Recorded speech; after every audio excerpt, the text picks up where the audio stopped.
Hi viewers, நம்ம இன்னைக்கு இட்லி பொடி எப்படி செய்யறதுன்னு பார்க்கலாம். இது வந்து இட்லி தோசைக்கெல்லாம் தொட்டுக்க ரொம்ப நல்லா இருக்கும்.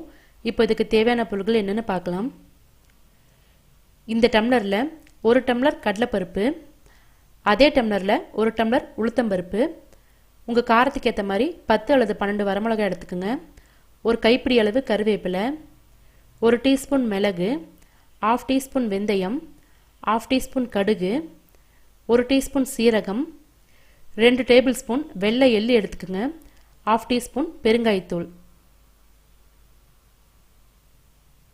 பேனில் எண்ணெய் எதுவும் விடாமல் ட்ரை பேன் எடுத்துக்கோங்க.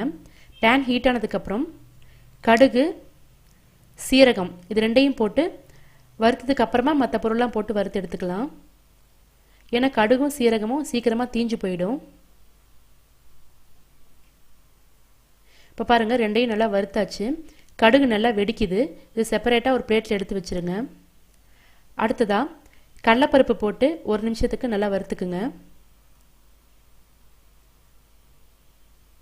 இப்போ பாருங்கள், கடலைப்பருப்பு லைட்டாக ஹீட் ஆயிடுச்சு.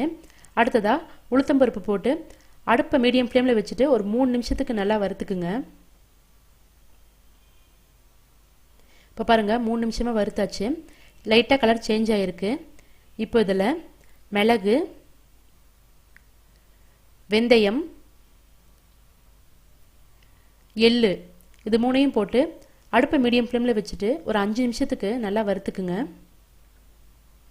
இப்போ பாருங்கள், 5 நிமிஷத்துக்கு வறுத்தாச்சு. இப்போ இதில் 1/2 டீஸ்பூன் பெருங்காயத்தூள், வரமிளகா, கருவேப்பிலை இது 3ஐயும் போட்டுட்டு அடுப்பை மீடியம் ஃப்ளேமில் வச்சுட்டு ஒரு 10 நிமிஷத்துக்கு நல்லா வறுத்துக்குங்க. இப்போ பாருங்கள், 10 நிமிஷம் நல்லா வறுத்தாச்சு. இப்போ இதில் நம்ம ஏற்கனவே வறுத்து வச்சிருக்கிற கடுகும் சீரகத்தையும் போட்டு மிக்ஸ் பண்ணிக்கலாம். இது கூடவே தேவையான அளவு உப்பு போட்டுக்குங்க. உப்பு போட்டு மிக்ஸ் பண்ணிவிட்டு இதை நல்லா ஆற வச்சுருங்க. இப்போ மிக்சியில் போட்டு நம்ம அரைக்க போகிறோம். மிக்சி ஜாரில் வந்து தண்ணி எதுவும் ஈரமாக இல்லாமல் ட்ரையாக இருக்கணும்.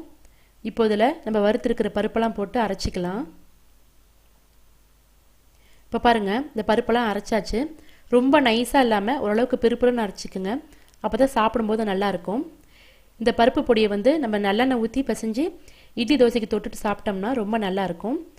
இதை வந்து ஒரு ஏர்டைட் கண்டெய்னர் பாக்ஸில் போட்டு ஸ்டோர் பண்ணி வச்சிட்டிங்கன்னா ஒரு 2 மாதம் ஆனாலும் உங்களுக்கு கெடாது.